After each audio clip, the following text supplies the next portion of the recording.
Gina is an exceptional employee at a call center that works on behalf of a bank's credit card division.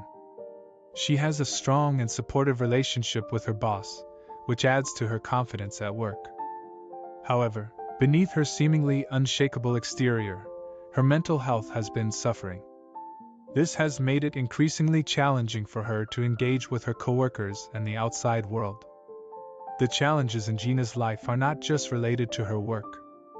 She has faced significant personal difficulties.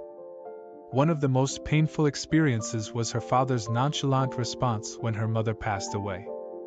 This lack of emotional support left Gina feeling isolated and unable to find comfort during a time of profound loss. On top of this, Gina recently had to make the difficult decision to formally renounce her inheritance. This decision was made in a meeting presided over by a lawyer, who informed her that her mother had changed her will just 2 years prior. This sudden shift in her family's financial circumstances added another layer of stress and turmoil to Gina's life. As a result of these challenges, Gina often finds herself withdrawing from society. She spends most of her days in her apartment, seeking solace in the world of television dramas. This escape into fictional stories provides her with a sense of companionship and an emotional outlet that she is unable to find in her daily interactions. During her commutes and while dining out alone, Gina has also turned to mukbang videos. These videos, where people consume large amounts of food while interacting with their audience, offer a strange yet comforting sense of connection. They serve as a temporary distraction from the emotional turmoil that has taken root in her life. In this way, Gina's story reminds us that even the most confident and capable individuals can face tremendous challenges in their personal lives. It serves as a poignant reminder of the importance of mental health support and the value of finding solace in the small comforts that help us navigate difficult times. On her way home from work one day, Gina notices a woman visibly distressed and speaking to the police in front of her apartment building. Curiosity piqued, Gina inquires about this situation, only to be scolded by the woman for not realizing that a loud noise she heard a few days earlier was actually her neighbor being tragically crushed to death by a pile of adult magazines. This revelation leaves Gina bewildered, as she vividly remembers interacting with the neighbor shortly after this supposed incident, adding to the confusion. Later that evening, she stumbles upon an illustrated article on her phone recounting the fatal accident that took her neighbor's life, shedding light on the grim truth of what occurred. The subsequent Monday, Gina's boss, acting on the company's human resources directive, tasks her with training a new employee named Sujin. Despite the offer of higher pay, Gina reluctantly agrees, fully aware that she might not be the best fit for the role and that her disengagement with the company's routine has affected her performance. Sujin's training turns out to be quite challenging. She struggles with clumsiness and heavily relies on Gina for guidance. Her first morning shift ends with her dozing off, unable to adapt to the demands of the workplace. Conversing on the phone or interacting with clients proves to be an uphill battle for her.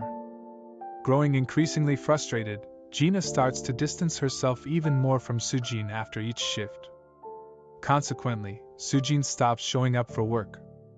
Although Gina's boss remains open to the possibility of Sujin's return, it is clear that despite any improvements, her inability to meet the initial training requirements will likely hinder her chances of being rehired.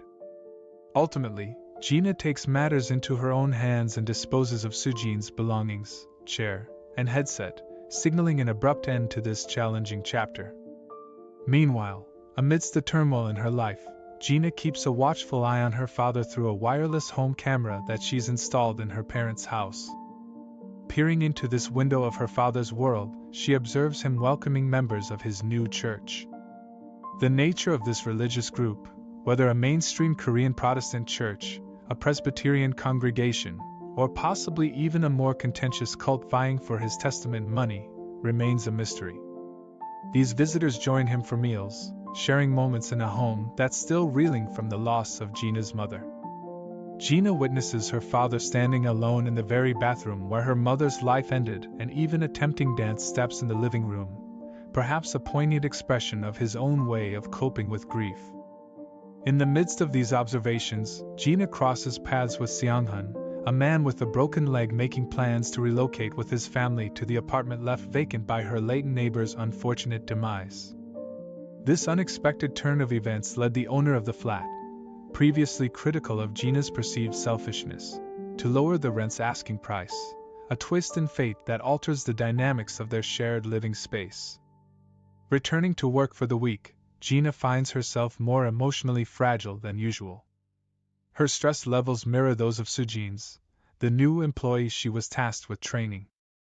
A routine caller, fixated on having every detail of her monthly expenditures recited, escalates a conversation to a point where threats of reporting Gina to the company are issued.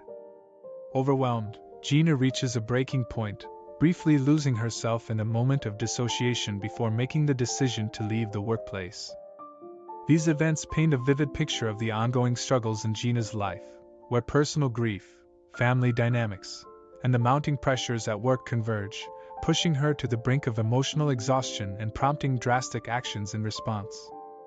On her way back home, Gina finds herself in a fit of emotions, dialing her father's number and unleashing a torrent of screams and demands for an apology, both for herself and on behalf of her late mother.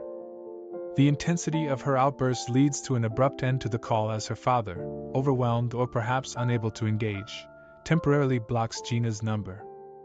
Frustrated and feeling dejected, she sits by a streetlight, consumed by a whirlwind of emotions until the evening sets in, finally making her way back to her apartment.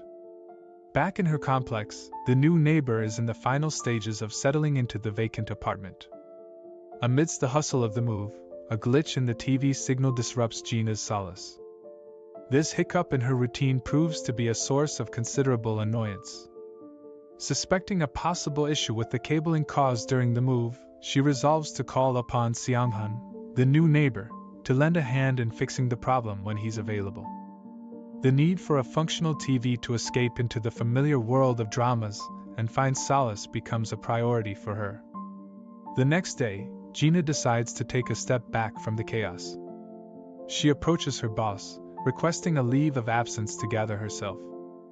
Feeling the weight of her recent behavior, she reaches out to Sujin, her former trainee, extending an apology for her past coldness. This heartfelt gesture stirs a wave of emotions, leading Sujin to tears, marking a poignant moment of reconciliation between them. As the day winds into evening, a scene unfolds in the newly occupied apartment across the hall. Seong-hun's family and relatives gather, finalizing the arrangement of their new home. Amid this process, Seong-hun himself orchestrates a touching vigil, offering homemade food and wine to honor the spirit of the previous tenant. From the threshold of her own apartment, Gina watches this heartfelt ceremony unfold but remains at a distance, observing silently without joining in. Later, Seong-hun steps out and beckons Gina to witness something peculiar, the very smoke trick their late neighbor had shown her, proving its authenticity. This moment of validation, though bittersweet, adds another layer to the enigmatic connections in her life. Upon returning to her own space, Gina notices a shift, a welcome change. Her TV signal is now stable, offering a sense of normalcy and comfort, a small but significant resolution in the midst of her tumultuous life. Gina gathers her things at her workplace, her intentions ambiguous, whether it's a definitive resignation or just a much-needed break. In the midst of this departure, she has a conversation with her boss. There's a sense of shared realization in the air, an unspoken acknowledgement of the overwhelming workload that everyone is shouldering. Her boss, possibly lamenting the strain on all their shoulders, inquires if Gina plans to seek another job. In response, Gina, with a tinge of uncertainty in her voice, admits she's unsure about her next step, hinting at the need for some time to navigate through her thoughts. As a tentative gesture of connection and support, she suggests meeting up for dinner once she has a clearer idea of her path forward.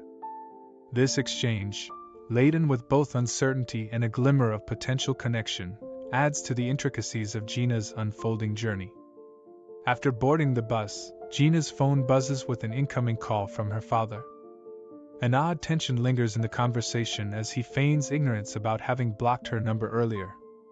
In a rare moment of assertion, Gina doesn't mince words.